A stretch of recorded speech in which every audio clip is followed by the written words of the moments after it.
enriching themselves. They're good. They're good. They don't care about you. Make sure you understand that and you feel it in your bones. They don't care about you.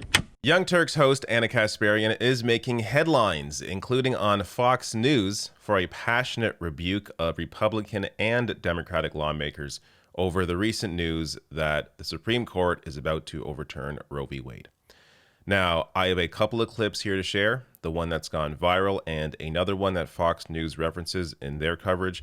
But first here, before I get to the first clip, I want to share this resource that Anna Kasparian actually shared out yesterday during one of her segments, because this is the most important thing. So tyt.com/mybodymychoice, resources here in terms of those being impacted, potentially impacted by this soon-to-be decision. So go there, check this out, and send this to others as well. I will link to it below the video. Fantastic links here to help people out in what will be a devastating decision. Now, let me get to the first clip. So this is the one that's gone viral. This has over 1 million views on Twitter. I'm sure it has more because people clip the video out and do their own separate videos. So a lot more than just 1 million, but regardless, this is a fantastic moment here, the day that this news first broke. We don't even have affordable childcare in this freaking country. Okay, and the people who fight against those kinds of laws are Republicans. And yet, what do you want them to do with their kids when they have to go to work? What do you want them to do? What do you want them to do? I want them to answer that freaking question. Answer the question. Journalists, ask them the question. Ask them. Ask them. Isn't it amazing? Ask them the goddamn question. God. Isn't it amazing that not one Democrat has shown 1% of the passion that Anna has today? They don't care. They don't care. They don't care. They're all so old, they don't even have to worry about it affecting them. And if they're young enough where it would affect them, they'll get their abortion. They're gonna fly to They're Paris. trading individual stocks, enriching themselves. They're good. They're good. They don't care about you. Make sure you understand that and you feel it in your bones. They don't care about you at all.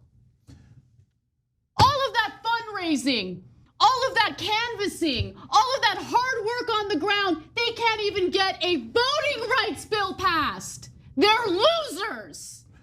Trusha Briggs writes in, thank you, Anna, for communicating this momentous injustice and the rage we're all feeling today.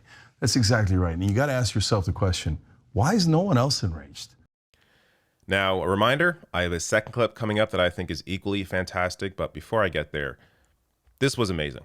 And you can see why people are sharing this around, why they feel connected to this, because this is exactly how they feel, the anger they are feeling. And you do not often or ever see this from reporters, from journalists, from hosts, anchors in media. They always try and play it cool, try and play it neutral. Your job as somebody in the press is to represent the people, represent society against the powerful. Anna does that better than anyone I've seen. Now, yes, there are journalists out there whose job isn't to, just do opinion, and I understand that. But when it comes to anchors, when it comes to hosting and discussing the news and how this impacts society, this is the kind of anger and passion you should be seeing from people in media, and you simply do not see it.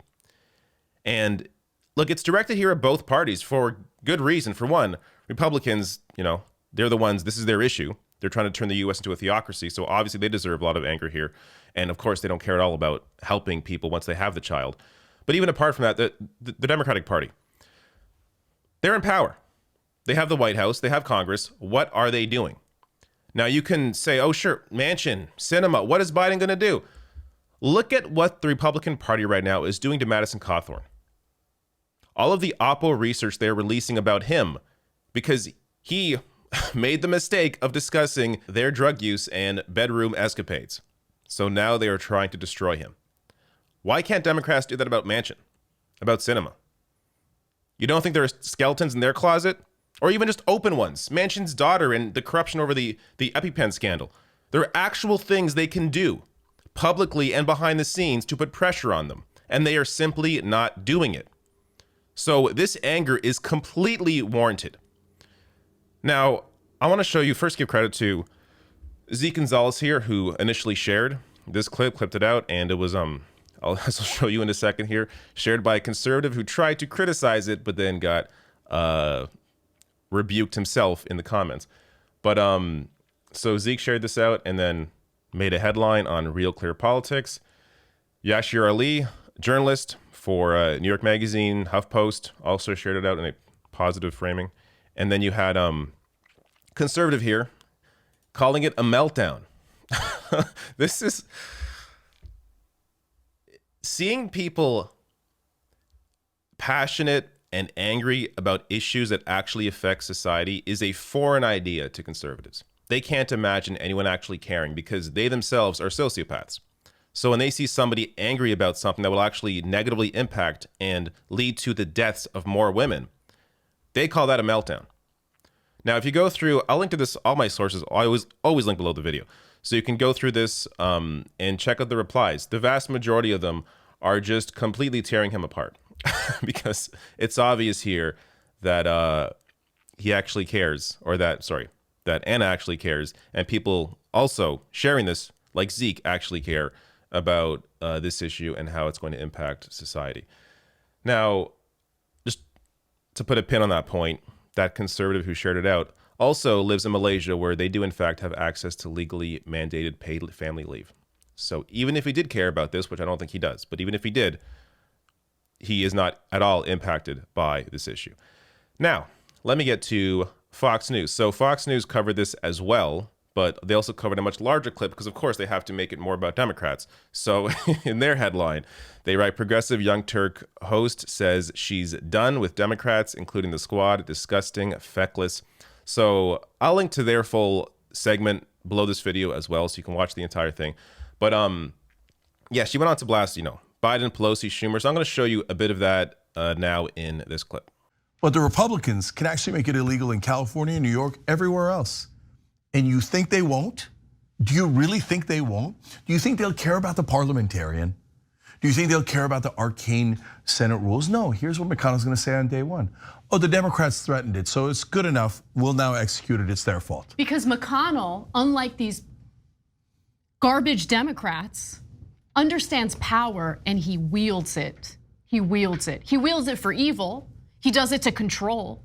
He does it to force his theocratic ideology onto all of us. That's what he uses it for. Whereas the Democrats, hey Nancy, how's your refrigerator doing? How's your luxury ice cream doing? Okay, how's all that going for you? No, the Democrats, listen, all of the bootlickers for the Democratic Party get so upset at me for telling the truth about how ineffective and pathetic Democratic lawmakers are. Go ahead and cry about it. Oh, but the real enemies are the Republicans. At least Republicans tell us exactly who they are. Yeah. They don't even hide their cards. They tell us exactly who they are and what they're planning on doing. They scream it from the mountaintops. Yeah. And what do Democrats do? Do they do anything to prepare for it, to strategize, to ensure that they mitigate the damage that's done by right-wingers in this country? No, they're too busy fundraising. Nancy Pelosi's got to fundraise. Chuck Schumer, he can't do away with the filibuster because that would mean that he'd have to apply a little bit of pressure on goons like Kirsten Sinema and Joe Manchin. Ooh, can't do that, can't do that. No, the reason why I go after Democrats is because A, they deserve it, and B, they deceive us. They lie to us, and they tell us that they're gonna fight for us, and they do the exact opposite. They fold immediately. Nancy Pelosi, on the record, said we need strong Republicans. Oh, I bet you do, Nancy. I bet you do. Yeah. Without the strong Republicans, how would you fundraise? You pathetic, pathetic corporate goon.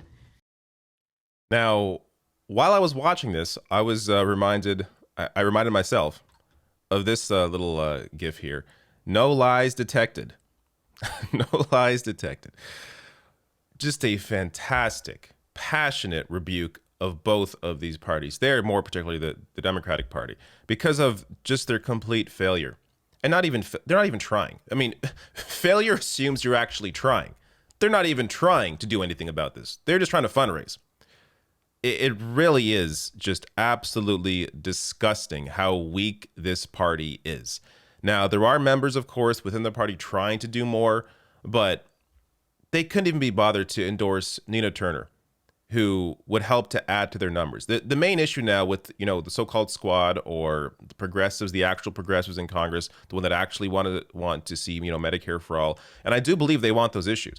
But if they're not going to use their power to fight for them by growing their numbers, that's how they would do it. They need to grow their numbers. And to grow your numbers, you have to support people that are challenging sitting members like Nina Turner, challenging Chantel Brown. If you're not going to endorse those fighters trying to challenge those sitting members who do not support your issues, then how do you expect to win on those issues? You don't have the numbers.